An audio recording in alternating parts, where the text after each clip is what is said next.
Достар, қайырлы күн. Әдеттегідей Жайық Пресс ақпарат агенттігінің студиясында біздер кезекті подкасттың түсірілімін бастаймыз. Бүгінгі студияның қонағымен таныстыруға рұқсат етіңіздер. Батыс Қазақстан облысы полиция департаментінің киберқылмысқа қарсы іс-қимыл басқармасы бастығының орынбасары Шүйіншәлиев Олжас Әлбекұлы. Олжас Әлбекұлы, біздің студиямызға қош келдіңіз. Рахмет көп. Біздер бүгін осы қоғамдағы ең өзекті мәселе интернет алаяқтығы туралы сөз қозғайтын боламыз. Қанша профилактикалық жұмыстар жүргізіліп жатырса да, өкінішке орай алаяқтарға алданатындар саны көп. Солай ғой? Иә.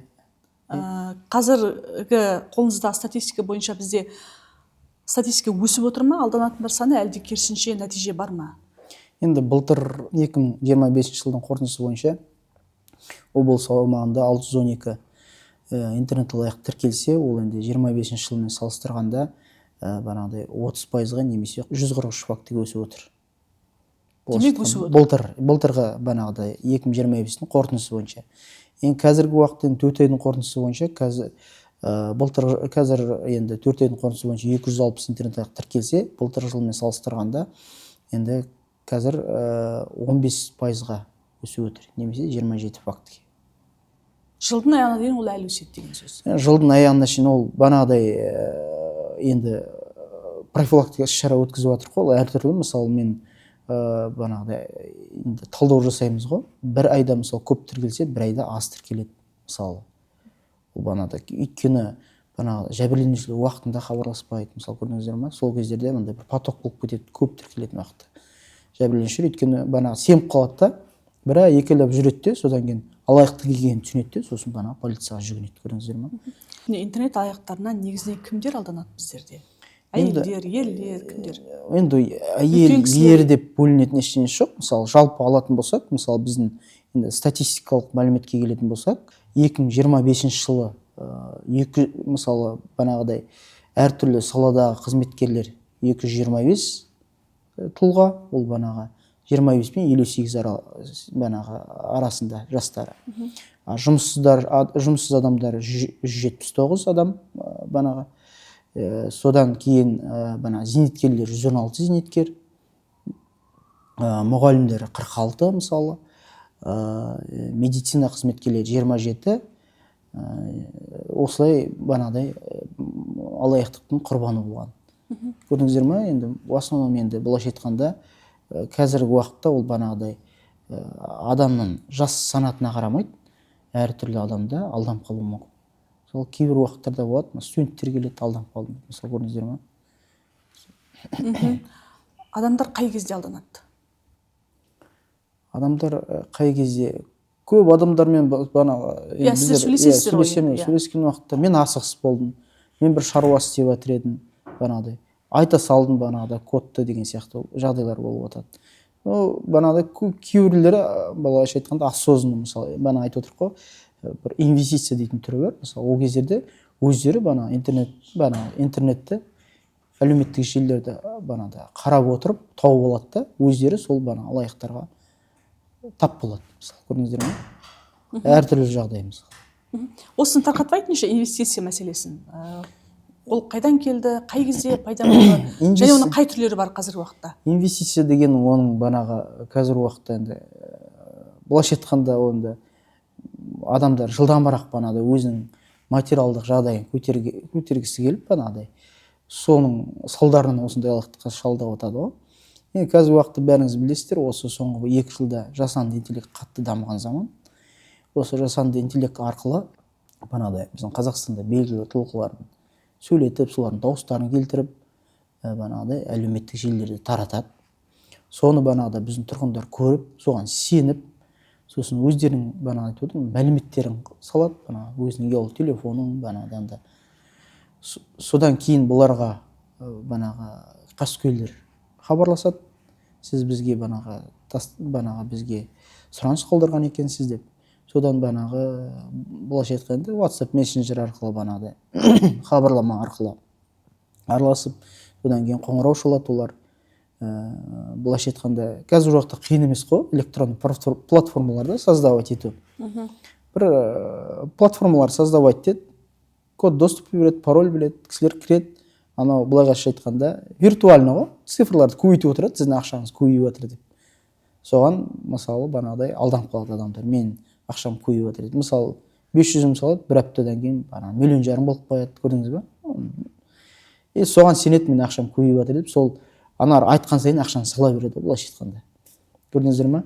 Енді ақшаны шығарар кезде сіз банағы страховка төлеуіңіз керек, сіз қазір уақытта ақшаны шығара алмайсыз деген сияқты неше түрлі сылтаумен банағыдай алдайды, былайша айтқанда. Сол кезде өзін банағы алаяқтықтың құрбаны болғанын түсініп, полицияға жүгінеді, мысалы, көрдіңіздер ме? Қазіргі уақытта қанша арыз шағым бар қаралып жатқан? Инвестиция бойынша ма? Жалпы алаяқтық бойынша. Жалпы алаяқтық бойынша айттым ғой, бана 200 алаяқтық бойынша 206 қылмыстық іс тіркелді. Сол 4 айдың қорытындысы бойынша сол қылмыстық істер қазір уақытта тергелуде. Әр арыз жеке тіркейсіздер ме? Әр арыз жеке тіркеледі адам. Әр арыз бойынша қылмыстық іс қозғалады. Шығын мөлшері қанша облыстың? Шығын мөлшері қазір енді мен жалпы 2023-2026 араласып кетті просто. Қазір мен сіз 26 мен айта беремін бе, 4 айдың қорытындысын? Екеуін айтсаңыз ба, 25-ті айтыңыз. Енді 25-дің бана 2025 жылдың қорытындысы бойынша келтірілген залалар 2 миллиардтан асты. Біздің бір ғана облыста. Біздің ғана облыста. Ал енді қазіргі 4 айдың қорытындысы бойынша 400 миллионнан асып отыр. Біздің облыстың халқының саны өзі миллионға жетпейді. Түгел облысты қосқанда 2 миллиард қарыз адамдар. Алаяқтықпен күрес нәтиже беріп отыр деп өзіңіз есептейсіз бе? Қалай ойлайсыз? Нәтиже беріп отыр деп ойлаймын. Өйткені дейтін, мысалы, статистикаға келетін болсақ, 2021 жылы 678 интернет алаяқ тіркелсе, 2022 жылы 765 тіркеліп отыр. Қазіргі уақытта, мысалы, былтыр айтып ғой, 2025 жылдың қорытындысы бойынша 612 тіркеліп отыр. Әрине 24 жылға мен банағыдай өсім болғанмен, ол банағыдай басқа жылдармен қаластырғанда енді төмендеп отыр ғой жалпы. Киберполицияны ашты ғой осы интернет алаяқтықпен күресеміз деп, киберполдың жұмысы туралы айтыңызшы, ол жерде кімдер жұмыс жасайды, қалай жұмыс жасайсыздар? Жалпы жұмыс жасауға мүмкіндік жасалған ба, техникалық базаларыңыз қандайсыздар? Біз енді жалпы киберполицияны қазіргі уақытта мемлекеттен, Қазақстан Республикасы Ішкі істер министрлігінен, біздің департамент басшылығымен жақсы қамтамасыз етіліп отыр. Қазіргі уақытта өзіміздің арнайы бағдарламаларымыз бар. Енді жұмысына келетін болсақ, киберполиция бұл енді бұл интернеттегі қылмыстарды анықтап, алдын алу мен айналысу және кейбір қылмыстарды ашумен айналысады. Енді былайша айтқанда енді негізгі мақсаты азаматтарды банағыдай қылмыстарын алдын алуға түсіндіру жұмыстарын жүргізу, егер де банағыдай алданып қалған жағдайда сол қылмысты ашу біздің мақсатымыз. Интернет алаяқтық қылмыстар ашылу деңгейі қандай, жалпы ашып жатырсыздар ма қылмысты? Жылдан жылға көбейіп жатыр ашылу деңгейі. Биылғы жыл басталғалы қанша қылмыс ашылды? Қазіргі енді өндіріспен 4 айдың қорытынды бойынша өндіріспен 116 қылмыстық іс аяқталды. Оның ішінде былтырдан кеткен қылмыстар болар, е? Былтырдан кеткен қылмыстар да бар, е. Былтырдан кеткен қылмыстар да бар, е. Жалпы интернет алаяқтықтың жауапкершілігі туралы айтыңызшы, баптары қандай, қанша жылға бас бостандығынан айыру көзделген, жауапкершілік қандай бұл жерде? Жалпы енді интернет алаяқтық дегенде ол ешқандай банағы неден бөлінбейді. Ол сол бұрынғы банағы алаяқтық қой, жалпы банағыдай Қазақстан Республикасы қылмыстық кодексінің 190 бабымен банағы көзделген. Кәдімгі адамдарды алдайтын алаяқтармен еш айырмашылығы жоқ. Оның тек банағы санатына байланысты, банағы орташа немесе ауыр санаттағы байланысты. Қазіргі таңда қаралып жатқан істен, мысалға алданған адамдардың нақты алаяқтық. Біз енді былайша айтқанда күнде осы қылмыстың түрімен банағыдай осы немен былайша айтқанда енді күнде болып жатады ғой. Тоқталып, мысалы бір фактке тоқтап кететін болсақ, мысалы бір жәбірленуші 18 наурыз күні Инстаграм әлеуметтік желісін қарап отырғанда банағы инвестиция жасап ақша табасын деген банағыда рекламаны көреді. Сол жарнаманы көреді. Сол жарнамада мысалы сол жарнамаға өзінің мәліметін тастайды, толтырып сол сұраныс жібереді. Содан кейін бұған бір уақыт өткеннен кейін қоңырау шалады. Сіз бізге бағанағыдай сұраныс тастағансыз, сол бойынша біз сізге хабарласып тұрмыз. Сіз ақша тапқыңыз келе ме? Бізде осындай мүмкіндіктер бар, жақсы ақша таууға болады деген сияқты. Сөйтіп алдап, жәбірленуші соған сенеді. Олар нақты сендіру үшін бір, мысалы, дәл сондай жәбірленушінің ақшасын бұл кісінің счетына лақтырғызады, бір мысалы 50-60 мың теңге. Соған біз жәбірленушілер мен түсім алып жатырмын деген сияқты сеніп қалады. Содан кейін сол мотивациямен алады да, бұлар сіздің ақшаңыз көбейіп жатыр дейді. Бұлар алады да несие рәсімдейді. Енді қолында ақшасы жоқ болғасын, адамдар материалдық жағдайын көтергісі келеді. Сол несие алады, бірізден қарыз қалады, немесе тауарлық несиелер алады, бермесе сөйтіп алып айтқан белгісіз есепшоттарға салады ақшаны. Сол айтып отырмын ғой, инвестицияны. Содан кейін ақшаны салып енді ақшаны өзіне алар кезде айтады, сіз страховка төлеуіңіз керек, тағы да басқаны, қазір НДС-ін төлеуіңіз керек деген сияқты неше түрлі сылтаулар айтып, бұларды ары қарай алдай береді, былайша айтқанда. Оның тағы былайша айтқанда, бұлар алаяқтар көрдіңіздер ме, әртүрлі тәсіл табады. Мысалы, бұл кісі алданып отырғанда мынаяғынан тағы бір нелер юрист болып қоңырау шалады. Сіз алданып қалған екенсіз ғой, біз сізге көмектесеміз деп көрдіңіз бе? Тағы ақшаны кейбір кісілер бір нәрсеге алданып қалғанын қоймай, еще қосымша тағы біреулерге алданады. Мен юрист, заңгер тауып алдым, біздер ол кісілерді ұстадық деген сияқты көрдіңіздер ме? Алдайды да бұл кісіден қосымша тағы алдап кетеді ғой, көрдіңіздер ме? Сондай көп мысалы, сондай жағдайлар. Енді тұрғындарға, біздің оқырмандарға қандай кеңес бересіз? Біз қалай өзімізді кибер қауіпсіз сезіне аламыз? Кеңесім былайша айтқанда, жеңіл ақша ешқай жерде жоқ. Осыны әр адам өзінің миына құйып алу керек. Сақтау керек. Қауіпсіздік ол сіздің кепіліңіз. Еш мәліметтерін ешкімге сенбеу керек қой, әлеуметтік желідегі кісілер, адамдарға былайша айтқанда. Сондықтан да менде бір қағидат, ол жеңіл ақша жоқ. Сосын әлеуметтік желіде тарап отырғанның бәрі ол жасанды интеллектпен жасалған нәрсе. Немесе платформадағылар, олар қазір технология дамыған заманы, электрондық платформалар дайындау қиын емес. Қиын емес. Қазіргі уақытта білесіз, технология дамуына байланысты қазір жастардың бәрі де осы салаға бет бұрып жатыр. Бұрын ертеректе мамандықтар енді әртүрлі строительство, тағы басқа болса, қазіргі уақытта байқайтын программист осы салада ғой. Сондықтан да жаңа айтып қалдыңыз ғой, жеңіл ақша деп, дропперлер туралы айтайықшы. Дроппер деген бұл кім? Қылмыскер ме, әлде бұл құрбан ба? Дроппер деген вообще жалпы неден шықты? Соған тоқталсақ та, бұл қылмыс түрі, айтып отыр ғой, бұл 25-24-те болған қылмыстар емес. Бұлар дейтін 20 жылдан бері болып кетірген қылмыс. Өзін инвестиция деп айтырық, банк қызметкері деп айтырық. Олар сол 20 жылдан бері кетірген қылмыстар, мысалы. Қылмыс түрі жалпы айтқанда. Сол қылмыс түрі бұрын қалай болатын еді? Сол былайша айтқанда ол кезде дроппер деген болған жоқ қой.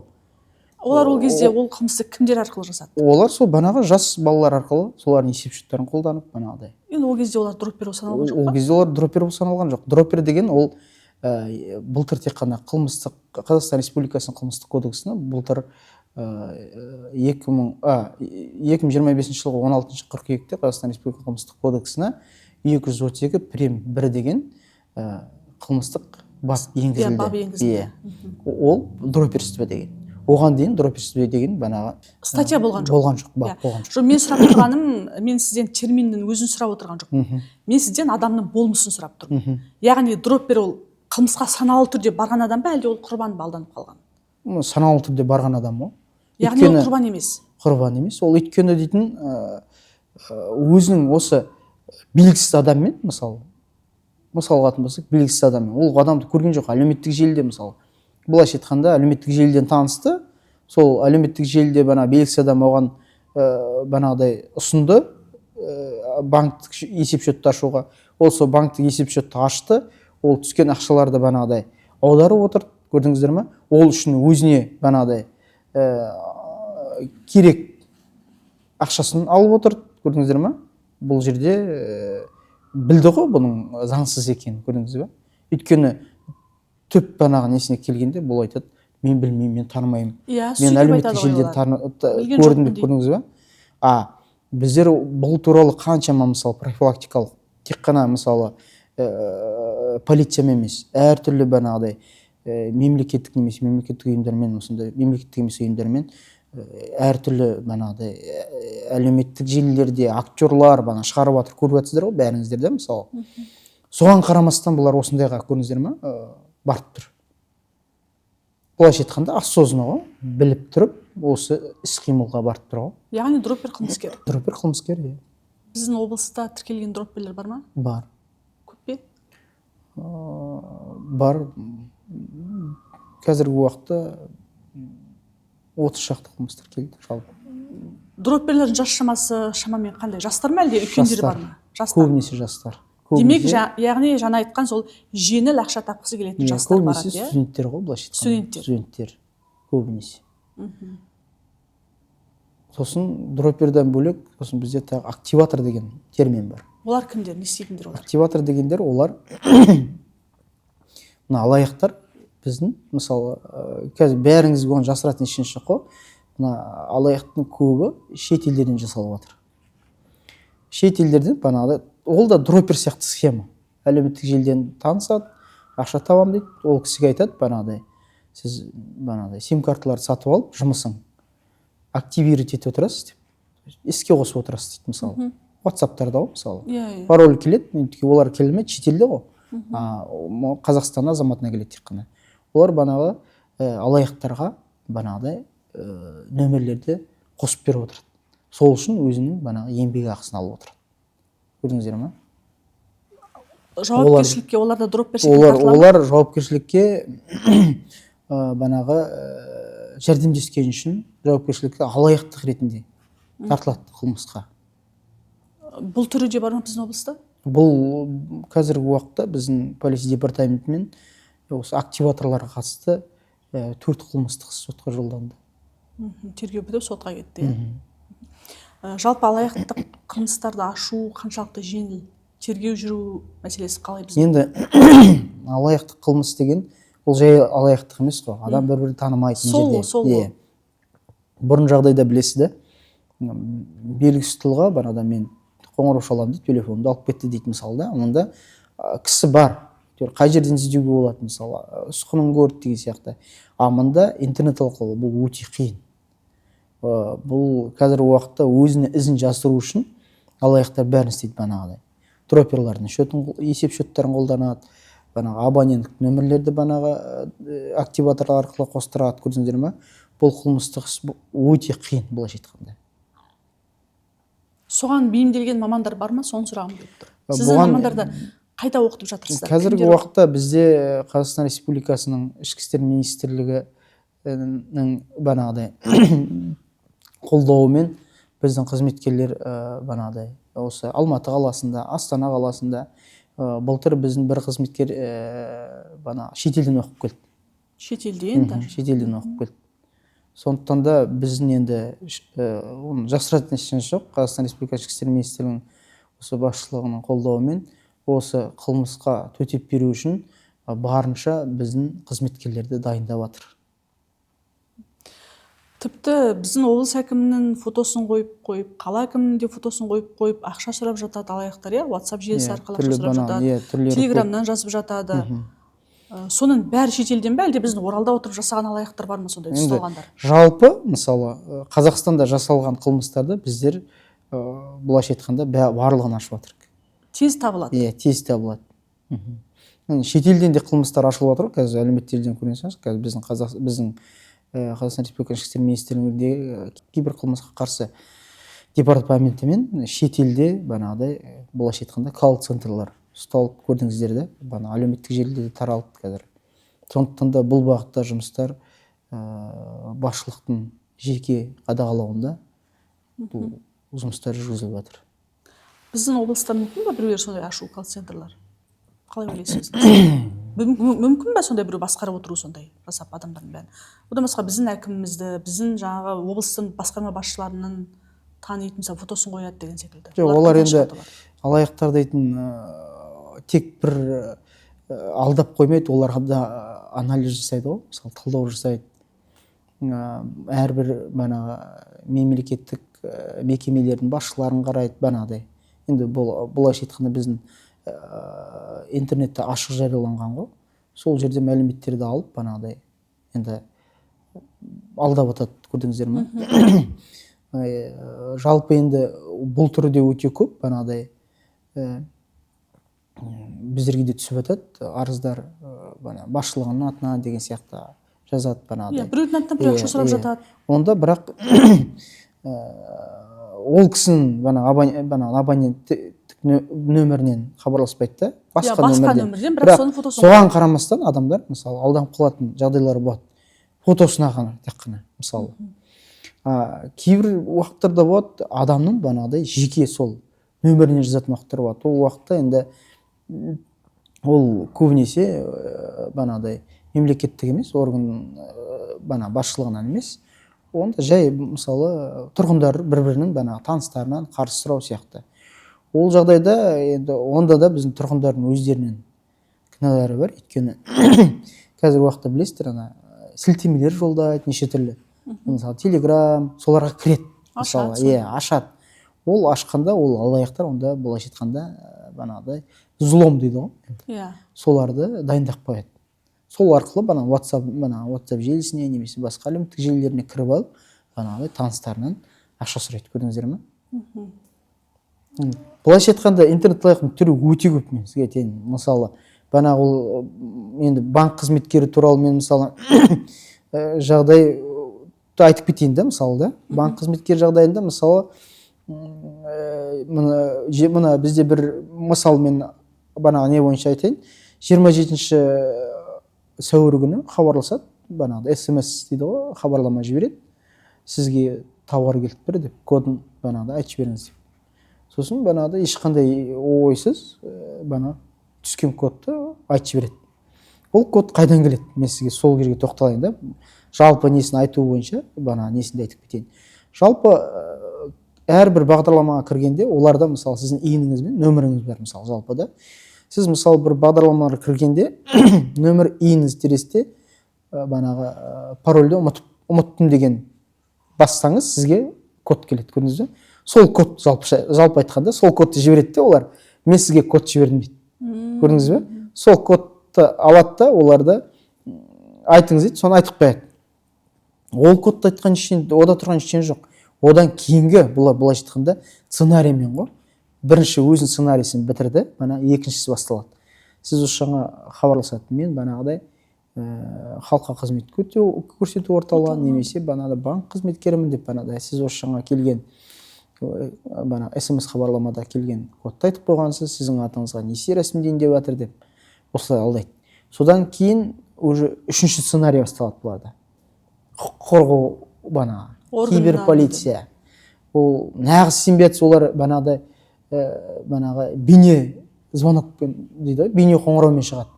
Өздері полиция қызметкерінің формасымен жасанды интеллектпен қойды. Шығып көрдіңіз бе? Адамды неде болса өзінің несін сүру. Құрығына сүру, иә. И солай жалғастырып, банктердің сіздің атыңызға кредит несие ең соң тоқтату үшін, былайша айтқанда зеркальный дейді ғой, сондай тоқтату үшін несие рәсімдеп біздің қауіпсіз есеп шоттарымызға жолдаңыз дейді. Соған кісілер тұрғындар сеніп ақшаны жолдайды. Көрдіңіздер ме?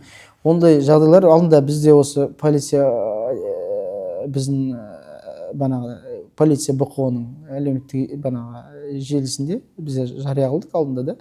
Көрген шығарсыздар да, бір жәбірленушінің артынан біздің полиция қызметкерлері түсіндіріп, артынан түсіндіріп жүр. Ол кісі сенбей біздің қызметкерлерден қашып, сондай жағдай болады. Ақша салайын деп жатты, малын деп жатты, бірдеңе істеп жатты. Иә, көрдіңіздер ме? Олар қалай адамды психологически алдап тұр ғой, былайша айтқанда, сеніміне кіріп алдап, оларға айтады, сіз ешкімге айтпа, банк қызметкерінде айтпа, полиция қасында ешкімге айтпа. Бір мынандай не болды, мен сізге айтайын.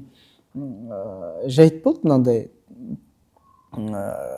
бір кісіні алдайды, ол кісі бағанағыдай қаланың ішінде былайша айтқанда таксовать етіп жүреді.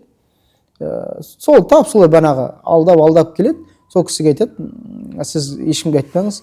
Ол кісі жолдасы звондайды, бала шағасы звондайды, алмайды, достарын алмайды, алма дейді бұған телефонда. Сен неде болса ақшаны тауып, ол кісіге банктен ақша бермейді. Бұл кісі өзінің таныстарынан сұрап алады. Біреуінен 3 миллион, тағы біреуінен 3 миллион сөйтіп жүрмей. Жолдас қоңырау шалса телефон алмайды. Бұл кісіге айтады, сен қаланың шетіне кетіп қал, неде болса. Көрінбейтін жерге кетіп қал. Сен ешкім көрмеу керек. Егер де сен айтсаң, сені қылмыстық жауапкершілікке тартамыз деген сияқты алдап, көрдіңіз бе? Бұл кісі соған алданып, жолдасынан да қашады, бала шағасынан қашады, туыстарынан, достарынан қашып, ақшаны салып жібереді, көрдіңіз бе? Былайша айтқанда психологический атака дейді ғой. Бұларды алдап, давить етеді, көрдіңіздер ме? Ешбір құқық органы немесе коммуналдық дейміз, немесе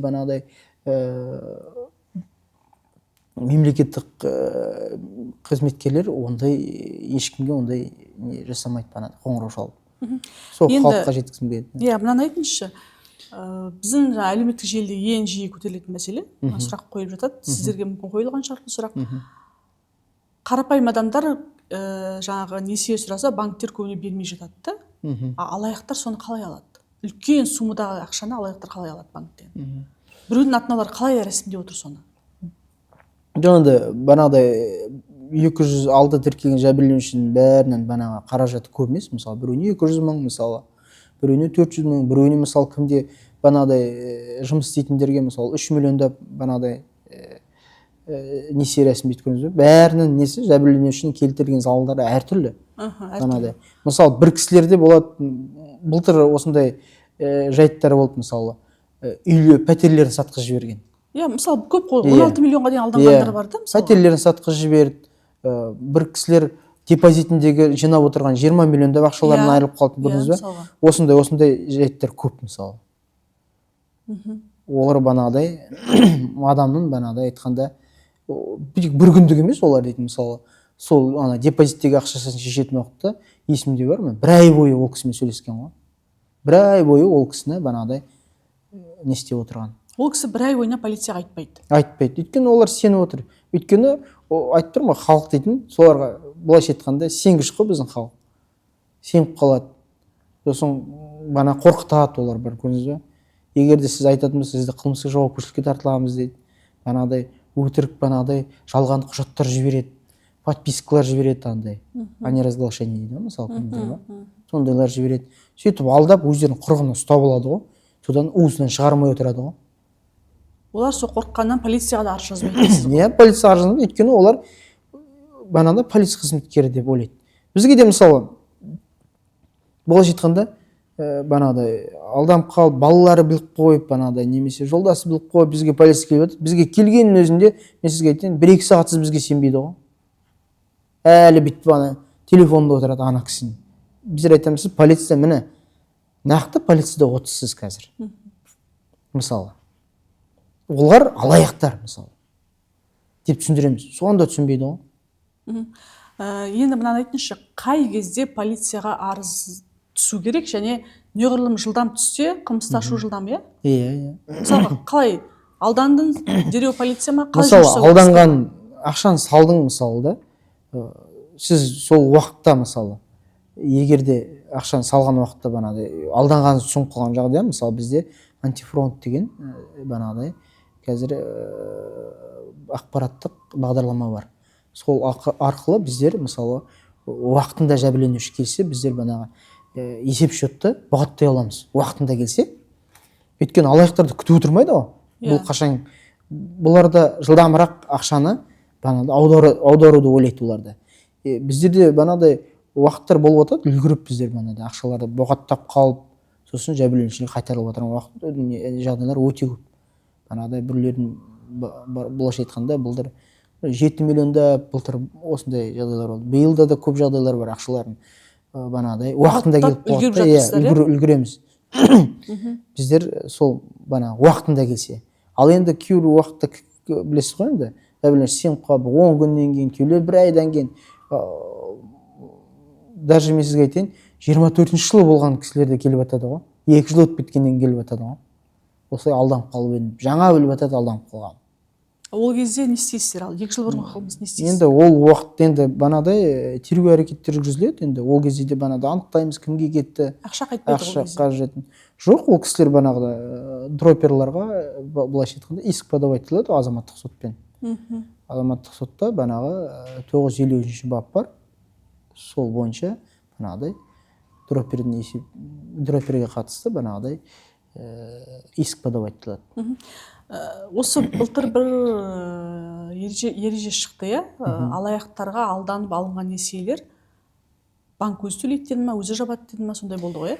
Ол туралы мен қазір нақты оны айта алмаймын, өйткені олдай не әлі енбеген сияқты. Жоқ, енді ғой, былтыр айтып жатты. Даже былтыр, я помню, Арекен өзі интервью берген біледі. Былтыр 1 шілдеден бастап екен күшіне енді сол деген. Не, алаяқтық несиелер жабылады деген ба? Иә, мысалға алаяққа алданып қалып несие алсаңыз банктен, онда оны то ли банк жабады, то ли мемлекет жабады, бір не істейді. Пока ондай не жоқ, өзгерістер жоқ. Но болды ондай әңгіме. Бірақ заңды күшіне әлі енбеген сияқты. Өйткені бізде толып тұр ондай не. Да, әлі күшіне енген жоқ, ондай жақсы онда. Өйткені дейтін, бана біздер ондаймен сұрақтармен келіп, бізде шыны керек көмектескіміз келеді. Ол қарапайым дейтін банағы неміз ғой. Біреуміздің анамыз, біреуміздің банағы апамыз, біреуміздің ағамыз мысалы, ол дейтін. Бәріміз былайша айтқанда сол бір неміз ғой, бір мемлекеттің азаматымыз ғой. Біздер шыны керек оларға барынша көмектескіміз келеді. Банағыдай ақшасын қайтару үшін банағыдай азаматтық сот жөнінде банағыдай түсіндіреміз. Қалай банағыдай ақшасын мүмкіндігінше жартысын жапса да банағыдай әйтеуір несиесін азайтады, өйткені олар да бала шағасын асырап отыр. Егер де мысалы барлық алған банағы балаша айтқанда енді зарплат дейміз ғой, жалақыларын алғанда, жалақыларын алып оны тек несие төлейтін болса, ол да балаша айтқанда бала шағасын жетпейді. Ол банағыдай тағы семейный бытовой дейді мысалы нелер басталады, ұрыс керіс деген сияқты, көрдіңіз бе? Сондықтан да ол енді барынша біздер көмектесеміз, барынша. Енді қоғамда жиі күдік туғызатын мәселе біздің жаңағы жеке сәйкестендіру нөміріміз, біз туралы ақпараттар алаяқтардың қолында қайдан жүр деген сұрақ, иә? Мысалға көбіне айтып жатады, полицияның өзі араласуы мүмкін мұндай істерге, немесе банк қызметкері араласуы мүмкін деген. Осы қаншалықты жалпы мүмкін нәрсе? Полицияның өзі алаяқпен бірігуі мүмкін бе? Жоқ, мүмкін емес. Біздер енді сонымен күресіп отырмыз. Біздер сол банағыдай алаяқтарды ұстап, енді қаншама мысалы айтып отырмын ғой, мысалы қаншама істер сотқа кетіп жатыр, мысалы сол банағыдай енді банкте немесе басқа мемлекет мен айта алмаймын, өйткені ондай ақпарат. Көбінесе ақпаратты біздер өзіміз таратамыз ғой, былайша айтқанда тұрғындар. Әлеуметтік желіде отырамыз, банағыдай өзіміздің ақпаратымызды тереміз. Қазір білесіз ғой, бір жарнамалар тұрады, жарнамалар сіз бір тапсырыс берсеңіз келсе, нөміріңізді тіркеңіз, қай қаладансыз, бана ЖСН жазыңыз дейді, байқайтын шығарсыз. Жібересіз, содан сізге қоңырау шалады. Оның ішінде алаяғы бар, алаяқ емесі бар, көрдіңіз бе? Алаяқтар андай, может, банағы әлеуметтік желіде арнайы шығарып, ақпарат жинау ол үшін істеген шығар, көрдіңіз бе? Ол мысалы полиция немесе басқа мемлекет ол кімді тексерген жөнінде, ол бізде мысалы былайша айтқанда база дейміз ғой, ақпараттық жүйелерде банағы фиксируется. Кімді тексерді деген, көрдіңіз бе? Ол банктың банағы жүйесінде де бар.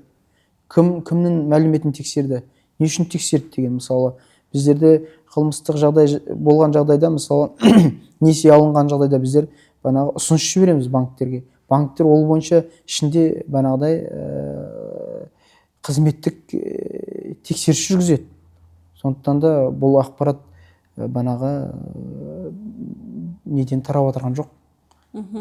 Яғни полиция немесе банк қызметкері тартып жоқ, одан немесе. Біз енді солмен күресіп отырып қалай ақпарат таратамыз бұлай. Енді ойға сыймайтын нәрсе ғой. Енді біздерде өздері күресіп отырып, өздері ақша жейтіндер де бар мысалға. Сол себептен бұл сұрақ логикалық тұрғыда. Біздің енді мақсатымыз енді осы банағыдай антымызды бергесін, антымызға берекпіз ғой. Рахмет ойыңызға. Олжас Әлібекұлы, бізге берілген уақытта өзінің мәресіне таяп қалды. Сондықтан әңгімемізді түйіндейік. Біздің подкасттың соңында оқырмандарымызға өзіңіздің кеңесіңізді айтсаңыз, енді жан жақтан алдап жатқан кезде біз қалай өзімізді қорғаймыз, өзімізді мүлкімізді, өзіміздің ақшамызды қалай біз аман алып қаламыз? Жалпы енді мен біріншіден осы біздің тұрғындарға айтқым келетіні, сенбеңіздер ешкімге сенбеңіздер. Белгісіз нөмірлерден қоңырау шалса алмаңыздаршы. Мысалы, немесе банағыдай ақша сұраса, немесе әлеуметтік желілерден бір арзан былайша айтқанда тауарлар көрсеңіз сенбеңіздерші. Ол 700 000 товары 300 000-ға сатқан, ол болмайды ондай. Білесіздер ғой енді, арзанның дәмі татмас деп қазақта жақсы сөз айтылады ғой. Ол немесе ол келсе де оригинал болмайды, басқа түрі болады. Сондықтан да енді үлкен кісілерге айтатыным, енді қазір осы подкастты көріп отырса, үлкен кісілерге айтатыным, ешкімге сенбеген айтам, ешкімге сенбеңіздер. Белгісіз тұлғалардың нөмірлерін алмаңыздар. Көбінесе айтып жатырық қой, коммуналдық, немесе айтқанда ұялы операторлар, полиция бол, банктен, немесе поликлиникалардан қоңырау шалып, ол электронды ешқандай келісімшарт созылмайды. Тек бәрі аяқта істеледі. Айтады, сіздің ұялы телефоныңыздың келісімшарт созу керек дейді. Ондай болмайды. Оған тек осы ғой. Сосын ешкімнен қорықпау керек. Сенбеу керек, қорықпау керек. Айтпа десе, керісінше қасындағыларына айту керек. Маған осындай бір қоңырау шалды, балам сол дұрыс па, дұрыс емес па деп, мысалы да. Солай, барма десе бару керек, банкке барыңыз, аяқтай барыңыз, біліңіз, осындай сізге несие рәсімдеп жатыр ма, жоқ па? Мысалы, ұялы телефонға сеніп керек емес, көрдіңіздер ме? Сосын енді соңғы айтып кететін, жас балалар буынға айтатыным, ата-аналарына, ағаларына, апаларына мұқият қараңыздар. Бұлар жеңіл ақша табам деп, былайша айтқанда қылмыстық аумаққа кіреді, көрдіңіздер ме? Сондықтан да сақ болыңыздар, соларға ескертіңіздер. Ешкімге өзінің карталарын ешкімге бермесін. Егер де белгісіз тұлғалардан ақша түссе, оны банк арқылы тек қайтарсын. Қайдан келді, сол жерге кері қайтарсын. Кейбіреулер болады, мен қоңырау шалып, мен сізге шатасып түсіп кетті, кері қайтарыңыз, қайтармаңыздар. Банкке барыңыз, арыз жазыңыз. Маған қандай кімнен ақша келді, сол кісіден кері қайтаруыңызды сұраймын деп. Банк кері автомат түрде қайтарады. Сондықтан да сосын әлеуметтік желіде сим карталарды салып, олар әрине оларға лайық біз деп айтпайды ғой бұл жерде. Біздер криптовалютамен айналысып жатыр, тауар сатып жатыр, сол үшін сим карталар керек дейді, көрдіңіздер ме? Оған сенбеу керек. Танымайтын тұлғаларға, даже танитын тұлғаларға да сенбеу керек. Если осындай бір құқық бұзушылықты көріп тұрсаңыз. Сондықтан да өте сақ болуына кеңес беремін. Баяғыда біздер оқып жүрген кезде бір Абай Жүсіпұлы деген мен мұғалімім айтатын еді. Әкемді алған Құдайға сенбеймін деп. Қазіргі заманда ешкімге сенуге болмайды, дұрыс айтасыз. Тек қана адам өзіне сеніп, батыл болған кезде ғана өзін қорғай алады деп айтқыңыз келіп тұр ма? Рахмет. Өзін сақтану керек. Олжас Әлібекұлы, уақыт бөліп келгеніңізге рахмет. Жұмысыңызға табыс тілейміз. Сіздерге де көп рахмет. Осындай халыққа осылай өздеріңіз үлестеріңізді қосып отырғаныңызда, енді бұл қылмыспен тек қоғам болып күрессек, бұл қылмысты біздер міндетті түрде тоқтатамыз. Рахмет. Құрметті оқырмандар, бізге берілген уақыт өз мәресіне келіп жетті. Аман сау болыңыздар.